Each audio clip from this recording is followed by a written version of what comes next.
Hi guys, welcome back to the channel. I'm in a W221 S Class today.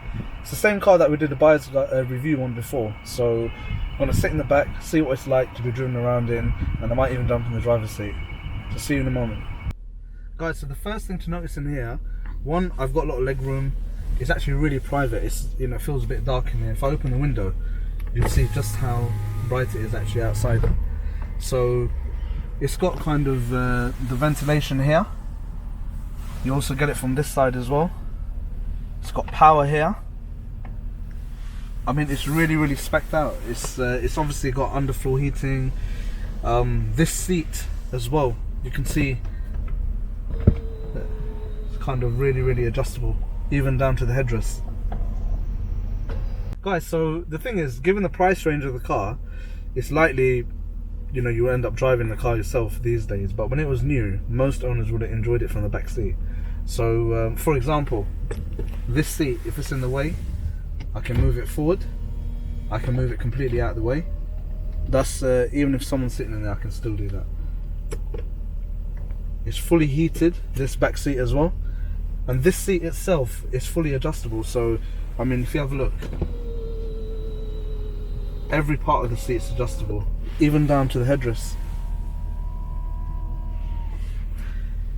It's got all these little things like a vanity mirror, something to hang up your coat, and all the lighting here. So really nice. You know, everything you'd need for a long journey is here. Guys, so like it's not private enough here already, there's a blind that I can control from here as well. You'll just see that coming up. And even this, you'd expect this obviously in most cars these days, and it's got cup holder and everything. So everything you really need for a long journey is something that when we go on the motorway, we're going to see what the decibel meter shows us as well.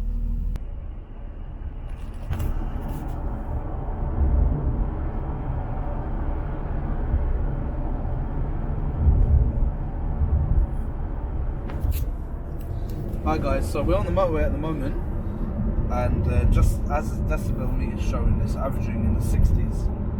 So that's the equivalent of just having a quiet conversation. So this is at 70 miles an hour. I'm sure on the Autobahn you can probably have a conversation at 100 or 120. So really quiet, especially compared to some of the other cars we reviewed. They end up averaging 70 to 80 decibels, which is quite a bit louder. So the next bit we're going to do is just test the miles per gallon as well.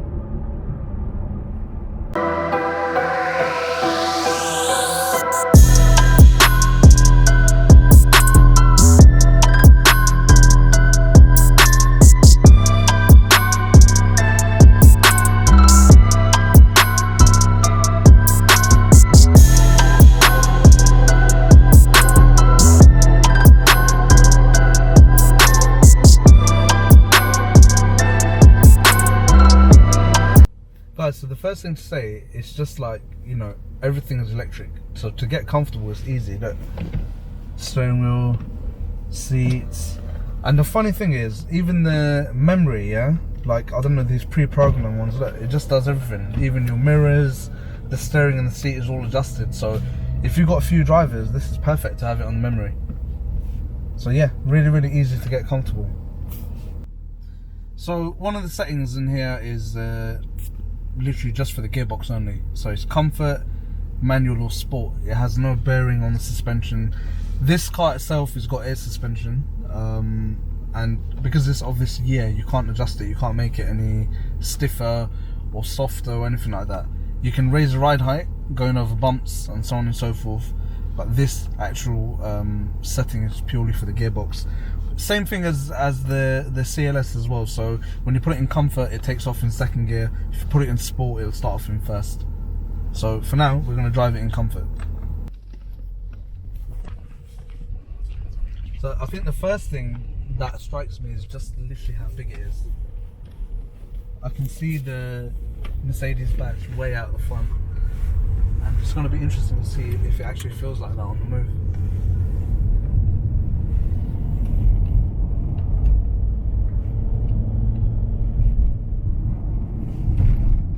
Yeah, going over potholes, I can't even feel them.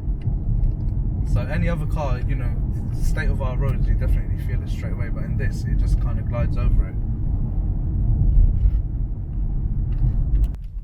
Yeah, this one itself, this is actually a 3-litre V6, and pre-facelift is running around 220, 230 brake with about 400 pounds of torque. So given, you know, the size and weight of the car, it's definitely tuned to be more torquey and relaxed. So I think being a diesel, you know, it really suits it. Even the petrol ones, they're not going to be high revving engines. It's going to be something very relaxed. So we'll find out in a minute what it actually drives like.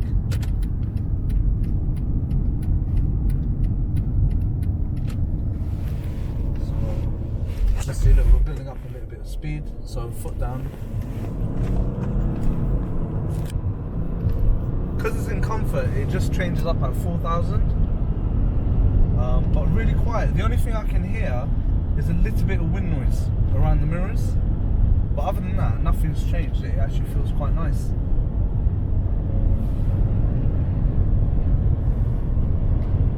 Even on the brakes, given how heavy the car is, you can't really feel that it's carrying all that weight.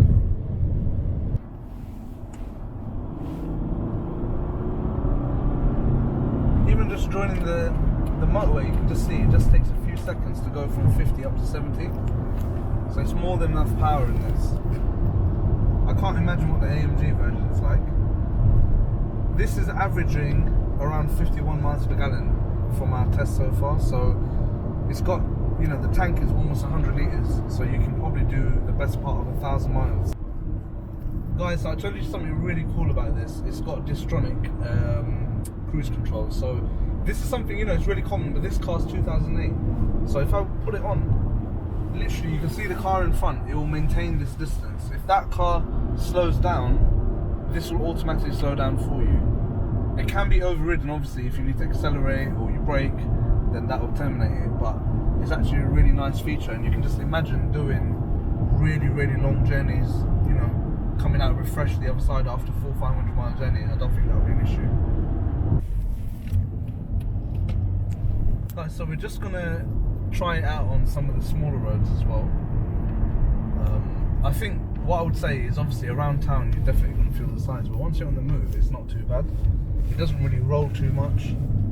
It's got a really nice balance, and you know, with the speed, it just literally you just see the speedo moving, but you can't really feel that you've picked up that much speed.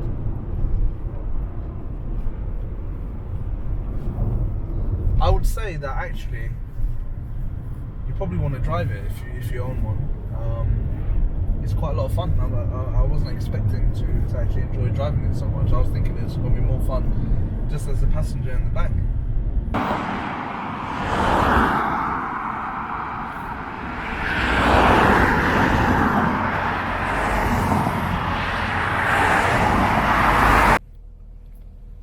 Right guys, that's the end of the video. Thanks for watching. If you like the video, give it a like, consider subscribing if you're new to the channel. What I would say about this car, actually, I had more fun driving it than sitting in the back, which really surprised me because, you know, normally you'd go and buy a BMW 7 Series, wouldn't you, if you wanted a car this size and to enjoy driving it. So I would say it's a bargain actually, because these are starting about between 4 and 5 grand with very high miles, all the way up to like 11,000-12,000. So really good car, really reliable. Like with most Mercedes, the parts are used across so many cars, so it's actually really cheap to maintain. So I'd definitely consider getting one, especially if you enjoy driving. Don't shy away from this. Try one out, and I think you'll be surprised. So see you guys on the next video.